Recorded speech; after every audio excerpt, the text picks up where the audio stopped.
Vertigo Shots? Was ist das?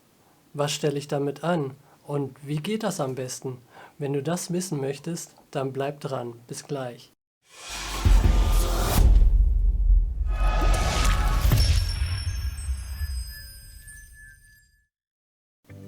Hey, herzlich willkommen auf meinem Kanal.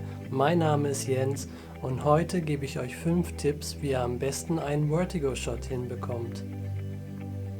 Ein Vertigo Shot ist ein optischer Kameraeffekt, der damals in den 40ern das erste Mal angewendet worden ist. In dem damaligen Film Vertigo aus dem Reich der Toten wollte Alfred Hitchcock der Zuschauermenge mit diesem Kameratrick das Gefühl des Schwindels näher bringen. Des Weiteren wird der Vertigo-Effekt auch als Dolly-Zoom bezeichnet. Und zwar ist ein Dolly ein Kameratransportwagen, der auf Schienen geführt wird. Beim Dolly-In bewegt sich der Kameratransportwagen auf das Objekt zu, während der Kameramann in dem gleichen Tempo aus dem Objekt rauszoomt.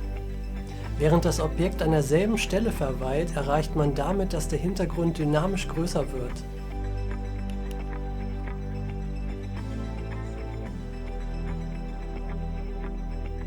Beim Dolly-Out ist genau das Gegenteil der Fall. Während der Kameratransportwagen sich vom Objekt wegbewegt, zoomt der Kameramann im gleichen Tempo an das Objekt heran.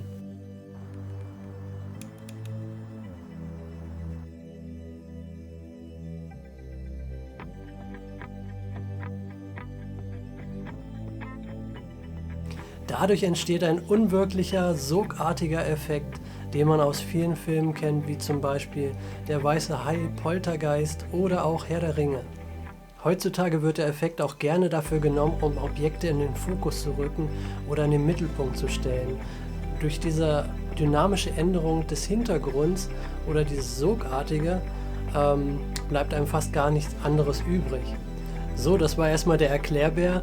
Nun zu meinen 5 Tipps, wie man einen Vertigo Shot am besten anstellt. In meinem Falle mit dem Moza Mini MX und dem iPhone 11 Pro Max. Tipp Nummer 1: Aufnahme mit 60 Frames per Second. Das ermöglicht es dir, in der Postproduktion deine Aufnahme zu verlangsamen. Wenn du zum Beispiel bei 60 Frames aufnimmst und deine Timeline auf 30 ist, hättest du eine 50%ige Reduktion der Geschwindigkeit, ohne dass du irgendwelche Frameskips bekommst, sodass deine Aufnahme anfängt zu ruckeln. Außerdem muss man bedenken, dass so ein Vertigo Shot, dieses Reinzoomen und Rauszoomen von einem Objekt, so zwischen 3 bis maximal 5 Sekunden liegen. Das heißt, man hat eine sehr kurze Aufnahme und dadurch, dass man eine höhere Framerate einstellt, kann man es in der Postproduktion halt ein bisschen verlängern. Das heißt, hat man seine Timeline und beim Editing auf 30 Frames hat man praktisch die doppelte Zeit der Aufnahme, die man ursprünglich beim Aufnehmen hatte. Kleiner Disclaimer am Rande, das ist kein gesponsertes Video. Die hier vorgestellten Produkte habe ich von meinem eigenen Geld gekauft. Ich möchte lediglich meine persönliche Meinung über diese Produkte mit euch teilen. Tipp Nummer 2: Autozoom ist ein Freund. In meinem Falle beim Moza Mini MX hat das Gimbal eine sehr praktische Funktion, was diesen Vertigo Shot sehr deutlich einfacher macht. Üblicherweise hat das fast jedes Gimbal so eine Zoom-In- und Zoom-Out-Taste. Also man drückt die Taste, hält sie gedrückt, um in die jeweilige Richtung zu zoomen. Beim Moza Mini MX ist es so, dass diese Tasten eine Auto-Zoom-Funktion haben. Und zwar löst man diese durch einen Doppelklick aus, ohne dass man den Finger auf der Taste halten muss, was einen deutlich die Arbeit erleichtert. Tipp Nummer 3: Nutze die Bildstabilisierung deiner Kamera, deines Smartphones oder in unserem Fall in der Moza Genie App. In der Moza Genie App steht da lustigerweise Kameraverwacklungsmodus, aber im Englischen würde da, denke ich mal, sowas wie Anti-Shake stehen.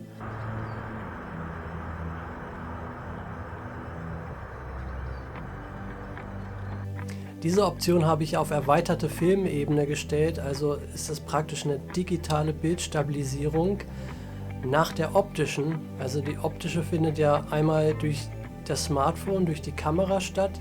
Dann hat man ja auch nochmal eine optische Stabilisierung durch das Gimbal und Und dann hat man immer noch so, gerade mit dem Zoom-Faktor, den man bei so einem Vertigo-Effekt halt erreicht, hat man so Mikrowackler noch drin und die kriegt man halt ganz gut mit einer digitalen Stabilisierung hin. Die kann man entweder direkt an dem Smartphone halt vornehmen, dass man die da gleich zuschaltet, damit das Bild halt butterweich wird. Oder man macht es halt in der Postproduktion mit seiner Video-Editing-Software im Nachhinein. Tipp Nummer 4. Nutze nur eine einzelne Linse. Bei vielen Smartphones hat man ja mittlerweile eine Dualkamera oder eine Triple-Kamera. Wenn man jetzt komplett 2 oder 3 Linsen für seinen Vertigo-Shot benutzen würde, würde es bei jedem Übergang von einem Objektiv ins andere, also von Linse zu Linse, einen Ruckler geben. Deswegen bevorzuge ich immer eine einzelne Linse. In diesem Beispiel beim iPhone 11 Pro Max nutze ich die Weitwinkellinse. Tipp Nummer 5. Sollten diese Tipps alle noch nicht geholfen haben und du trotzdem noch ein super verwackeltes Bild haben solltest oder auch Mikrowackler, dann rate ich dir, nutze die Postproduktion an deinem PC mit einer Video-Editing-Software deiner Wahl. In meinem Fall nutze ich die kostenlose Software von DaVinci Resolve.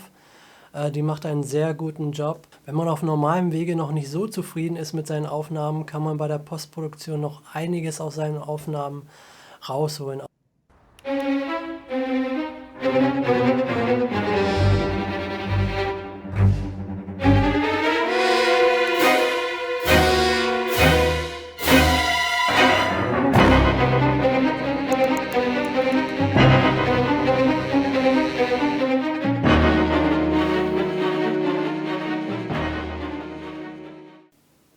So, das war's für heute auch schon wieder. Das waren meine 5 Tipps zum Thema Vertigo Shots. Wie bekomme ich diese am besten hin?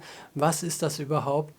Wenn ihr in Zukunft keine weiteren Videos von mir verpassen möchtet, dann abonniert doch meinen Kanal und aktiviert die Glocke. Ich würde mich sehr darüber freuen. Bei Fragen, Tipps oder Kritik, bitte schreibt mir was in die Kommentare. Auch das würde mir bei meinen zukünftigen Videos sehr weiterhelfen. Ansonsten bedanke ich mich bei euch, dass ihr wieder reingeschaltet habt. Und wir sehen uns nächste Woche zu einem neuen Technikvideo auf meinem Kanal. Euer Jens. Ciao.